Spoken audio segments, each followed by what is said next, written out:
Titan पनडुब्बी का मलबा टाइटैनिक जहाज के मलबे से 1600 फीट नीचे मिला है। दुख की खबर, सभी लोग मारे गए जिनमें 5 अरबपति थे। लेकिन ये कैसा एडवेंचर है कि जान पर खेलकर एक टिकट के 2 करोड़ देकर जान गंवानी पड़ी। ओशियन गेट कंपनी ने बताया कि टाइटन पर सवार सभी 5 लोगों की मौत हो गई। इस पनडुब्बी पर सवार 5 लोगों में 4 अरबपति कारोबारी थे। अमेरिकी कोस्ट गार्ड ने गुरुवार शाम तक पनडुब्बी में ऑक्सीजन खत्म होने की आशंका जताई थी।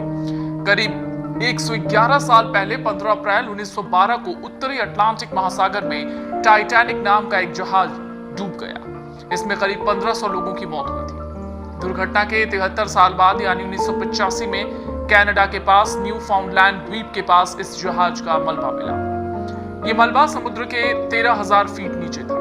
इस मलबे की जानकारी फैलते ही लोग इसको देखने की इच्छा जाहिर करने लगे। तब से इसको देखने का जो सिलसिला शुरू हुआ, जिसे टूरिज्म का नाम दिया गया, वो सिलसिला चलता रहा है। 2021 में अटलांटिक में पड़े इस मलबे को दिखाने के लिए अमेरिकी कंपनी ओशियन गेट ने टाइटैनिक टूरिज्म की शुरुआत की।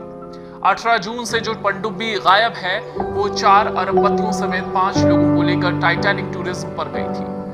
हाइड्रोस्पेस ग्रुप के मालिक विलियम कोहन के मुताबिक कुछ लोगों को हवाई द्वीप और कैरिबियन द्वीप के करीब समुद्र की गहराइयों में जाना पसंद होता है, जहां समुद्र के अंदर कलरफुल लाइफ और चट्टानें लोगों को बहुत ज्यादा आकर्षित और रोमांचित करती हैं। जाहिर है, अमीर लोगों के लिए पैसा ज्यादा महत्व नहीं रखता।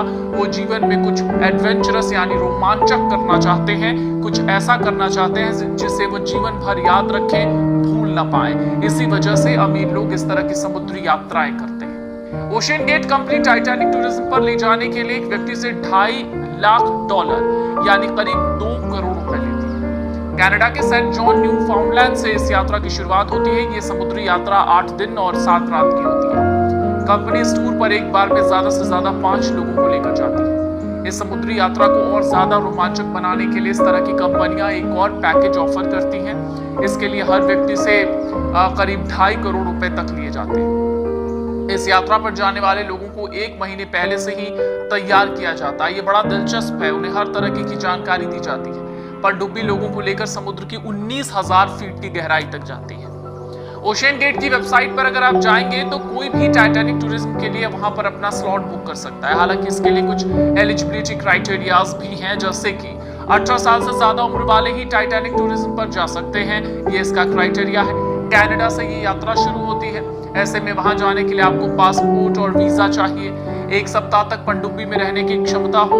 पानी के अंदर किसी भी परिस्थिति से निपटने के लिए आप तैयार हो, इसकी ट्रेनिंग दरअसल दी जाती है। टाइटैनिक टूरिज्म के दौरान सुरक्षा के सभी मानकों का ख्याल रखा जाता है। कंपनी दावा करती है बीते 50 सालों में पनडुब्बी यात्रा के दौरान कोई बड़ी घटना नहीं घटी। जिस पनडुब्बी से अरबपति गए थे वो दुनिया की सबसे मॉडर्न और एडवांस सबमर्सिबल है। हालांकि पनडुब्बी पायलट रहे ऑफर कैटर का कहना है कि सुरक्षा के चाहे जितने भी इंतजाम हो, लेकिन इस तरह की समुद्री यात्रा बहुत खतरनाक होती है। लापता टाइटन पनडुब्बी के लिए बचाव अभियान बहुत मुश्किल हो गया था। इसकी वजह यह थी कि अमेरिकी नौसेना की ज्यादातर पनडुब्बियां केवल 800 फीट की गहराई तक जा पाती। दुनिया में अब तक सबसे ज्यादा 1575 फीट की गहराई तक बचाव अभियान चलाया गया। 1973 में रोजर चैपमैन और रोजर मेलिसन 3 दिनों तक कनाडा के करीब समुद्र में अपने पनडुब्बी मीन 3 के साथ गायब थे। तब उन्हें बचा लिया गया। लेकिन टाइटैनिक का मलबा 13,000 फीट की गहराई में है, इसलिए इस पनडुब्बी पर सवार लोगों को बचा पाना मुश्किल था। इसके अलावा दूसरी बुरी बात यह कि लापता पनडुब्बी में अटैचमेंट पॉइंट नहीं था, जिसकी वजह से बचाव अभियान चलाना आसान नहीं था। एक और बड़ी बात है डार्क टूरिज्म।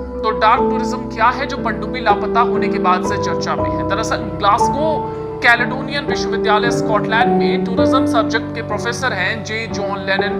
वॉशिंगटन पोस्ट को उन्होंने एक जानकारी दी। ये मीडिया में दरअसल खबर है, वो ये कि डार्क टूरिज्म घटना नहीं बल्कि एक शब्द है।